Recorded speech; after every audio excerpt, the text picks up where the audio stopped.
우리 시간 경건한 마음으로 주님 앞에 같이 예배를 드리시겠습니다. 기도하겠습니다.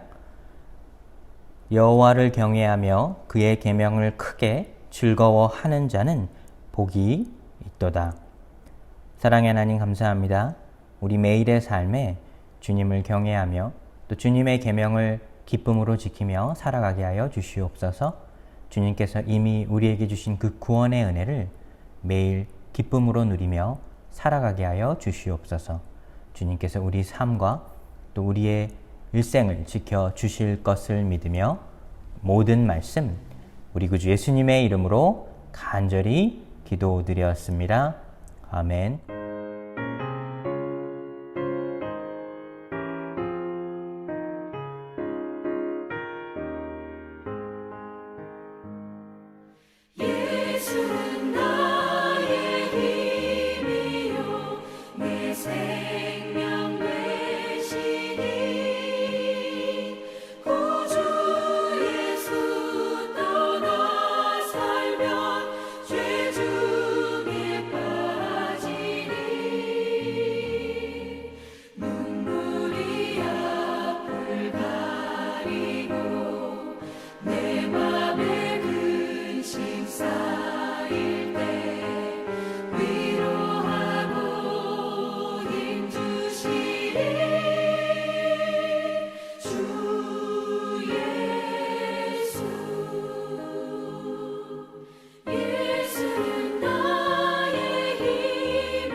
오늘 나눌 하나님의 말씀은 고린도전서 13장 1절부터 13절까지의 말씀입니다.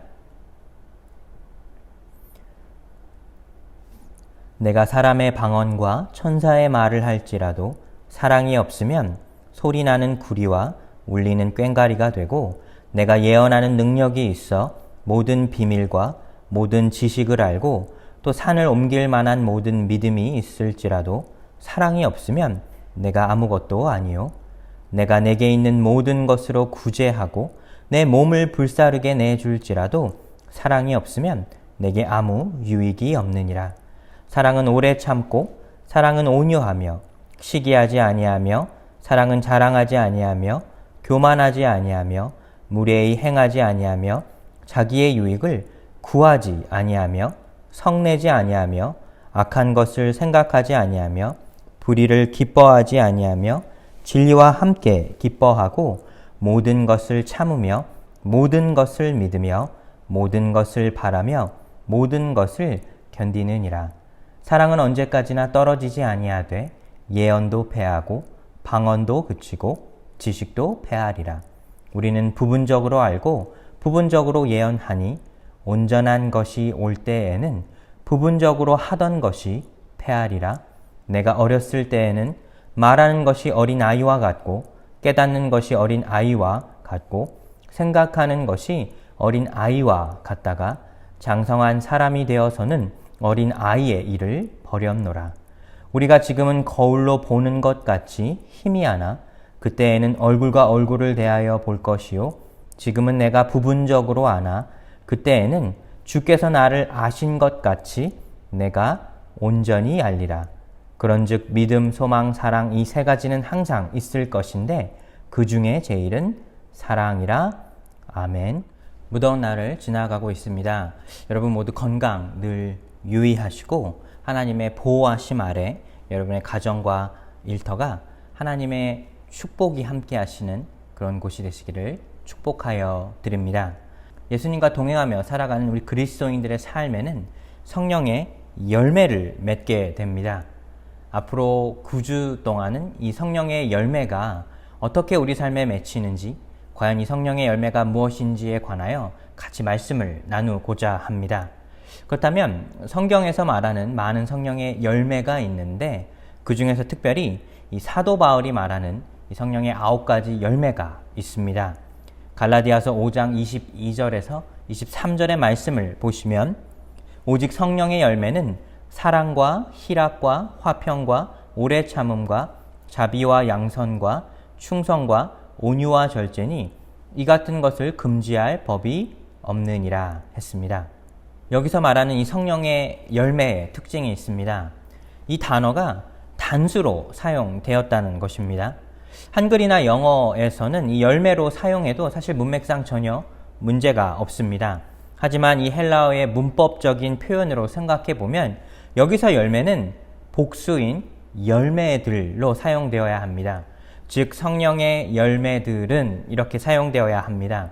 그런데 사도 바울은 의도적으로 이 성령의 9가지의 열매를 말하는 때에 복수인 열매들을 사용하지 않고 단수인 열매를 사용했습니다.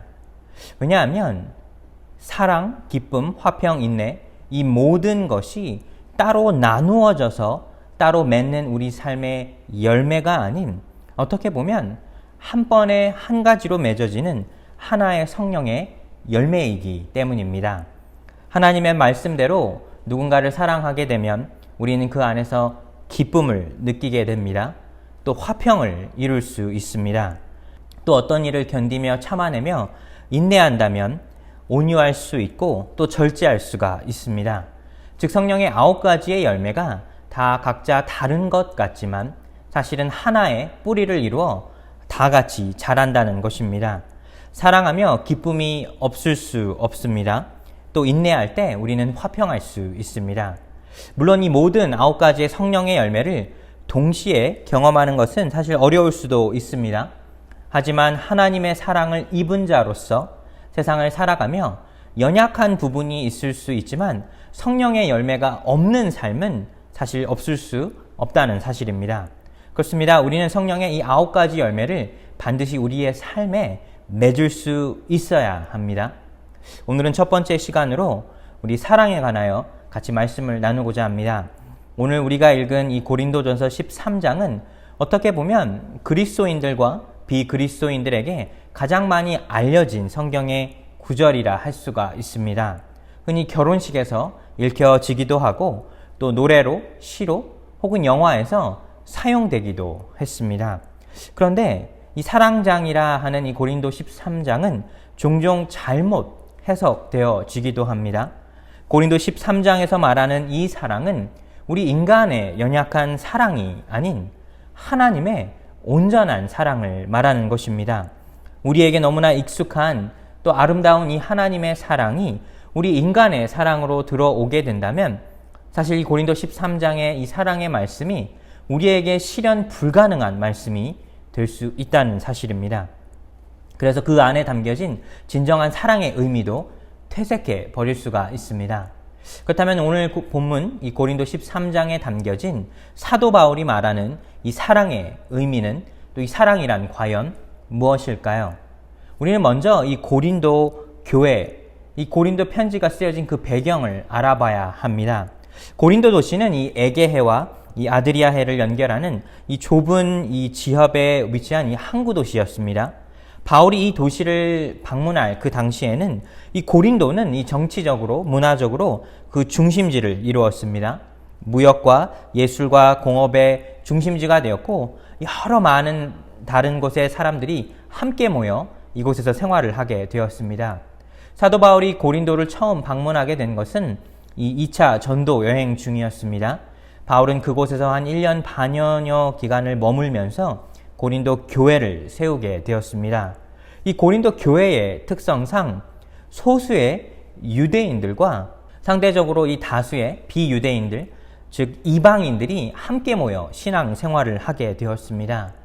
다양한 문화와 우상들이 넘쳐나는 이 고린도 도시 안에서 신앙 생활을 하는 이 고린도 교인들은 교회 안에 많은 문제들을 야기하게 되었습니다. 당시 고린도 도시가 겪고 있던 여러 가지의 문제들이 교회 안으로 들어오게 된 것입니다. 어떻게 보면 문란한 성도덕의 문제, 우상 숭배의 문제, 또 불신자들과 어울려 살아가는 그 문제들, 또 지혜와 지식, 자랑, 이 모든 문제들이 교회 밖에서뿐 아니라 교회 안에서도 동일하게 발생되고 있었던 것입니다. 사도 바울은 이 고린도 교회 안에 있는 여러 가지 문제에 대한 상황을 듣게 되었고 그 문제들의 답을 해주는 형식으로 이 고린도 전서가 쓰여지게 된 것입니다. 그는 결혼의 문제, 또 우상에게 바쳐진 음식의 문제, 또 예배와 이 영적인 은사들 같은 것 등 여러 가지 문제들에 관하여 바울은 자신의 의견을 이 고린도 교인들에게 이 고린도 전서를 통해 그들에게 전해주고 있습니다.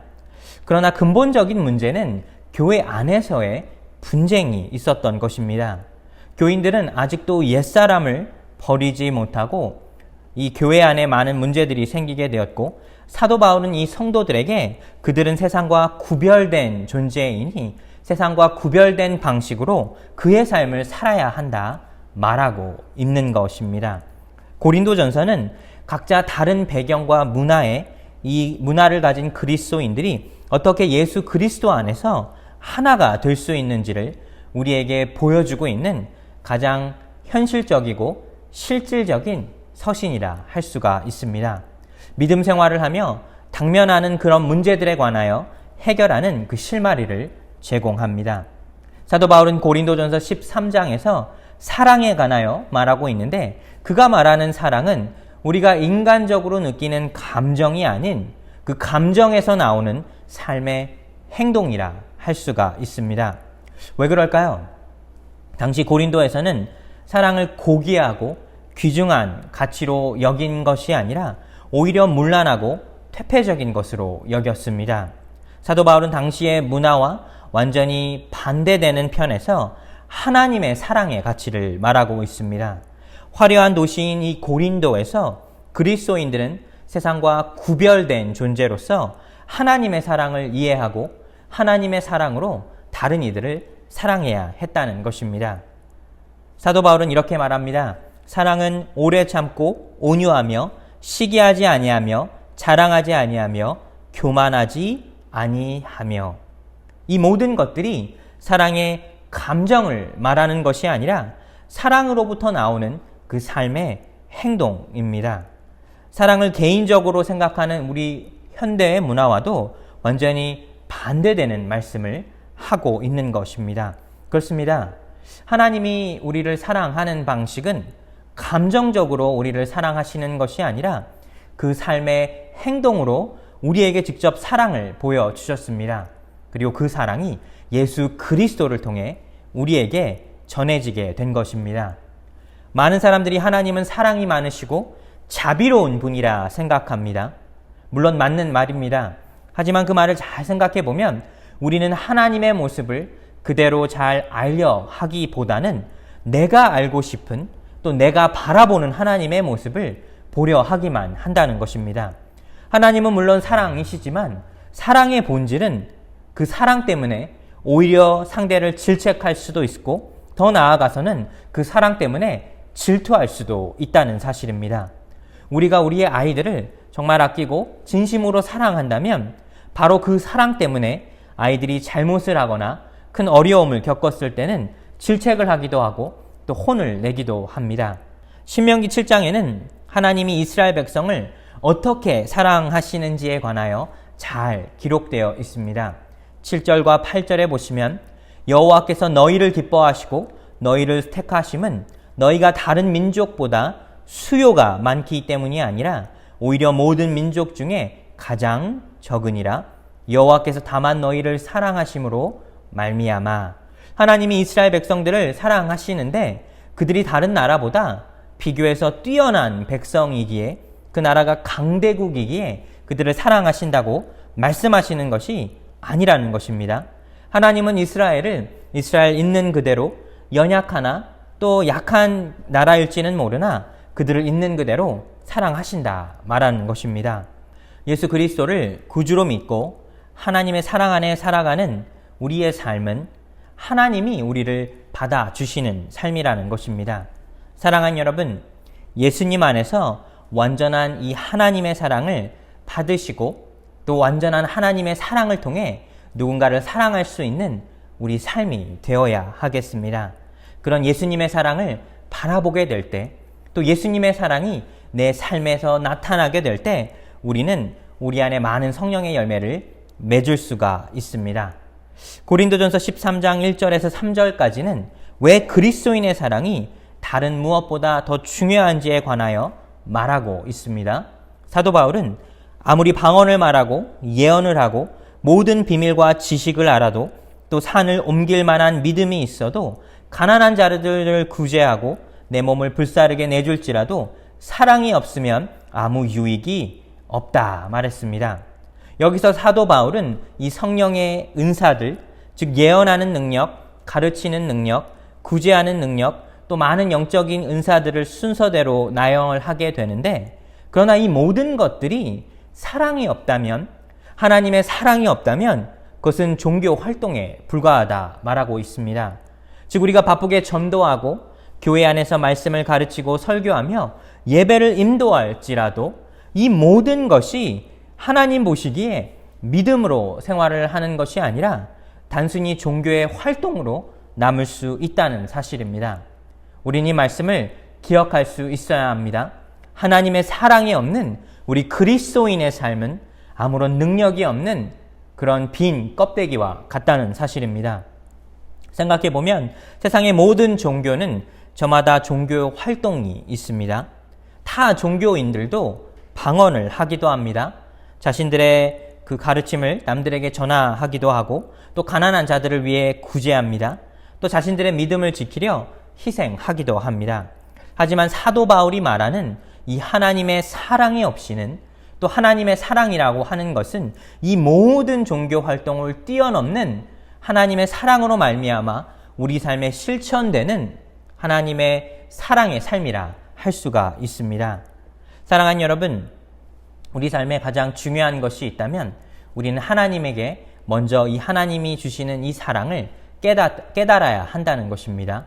하나님이 나를 사랑하시는지 그것을 알 수 없다면, 깨닫지 못한다면 우리 삶에 누군가를 진정으로 하나님의 사랑으로 사랑할 수가 없습니다.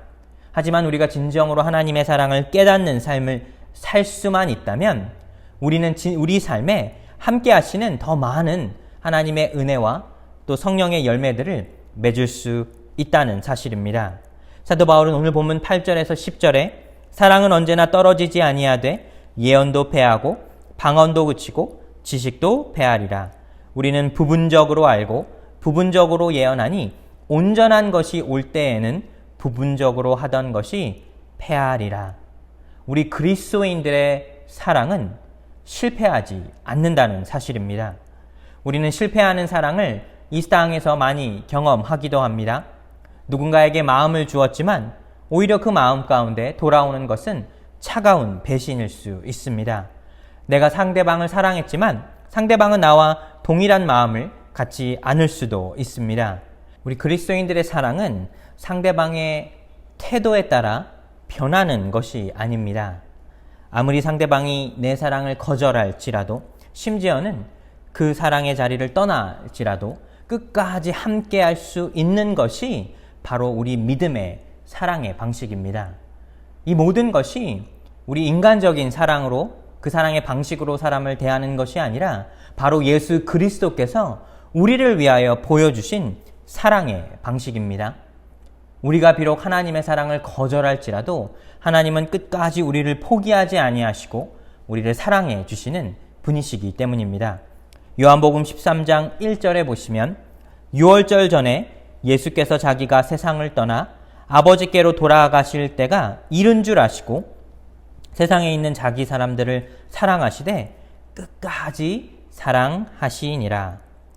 즉 예수님께서 우리를 사랑하는 방식은 우리를 사랑하시기로 결정하셨습니다. 근데 그 모든 삶이 끝날 때까지 우리를 사랑하시기로 한 것입니다. 즉 우리가 하나님의 사랑을 거절할 때도, 우리가 하나님의 사랑을 배반할 때도 우리가 하나님의 사랑을 떠나는 것이지 하나님의 사랑은 결코 우리를 떠나지 않는다는 사실입니다. 사랑하는 뉴욕 주소만교회 성도 여러분, 요한 1서 4장 18절에 보시면 사랑 안에 두려움이 없고 온전한 사랑은 두려움을 쫓아내니 했습니다. 온전한 사랑, 그 안에는 두려움이 없습니다.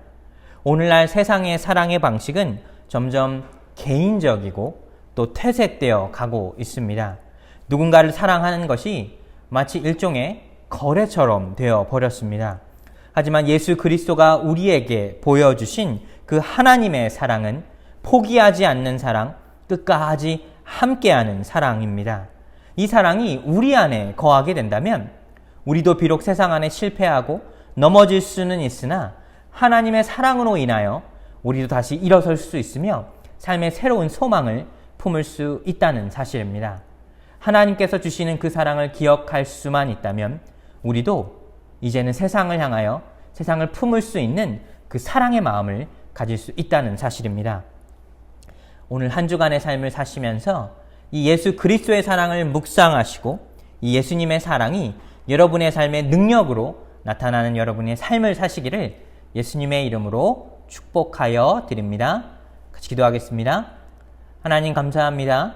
우리 삶에 늘 함께 하셔서 주님 우리를 지켜 주시옵소서. 주님의 사랑이 우리 삶의 능력으로 나타나게 하여 주시옵소서. 이 모든 말씀 우리 구주 예수님의 이름으로 간절히 기도드렸습니다. 아멘.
우리 시간 주기도문으로 오늘 예배를 마치겠습니다.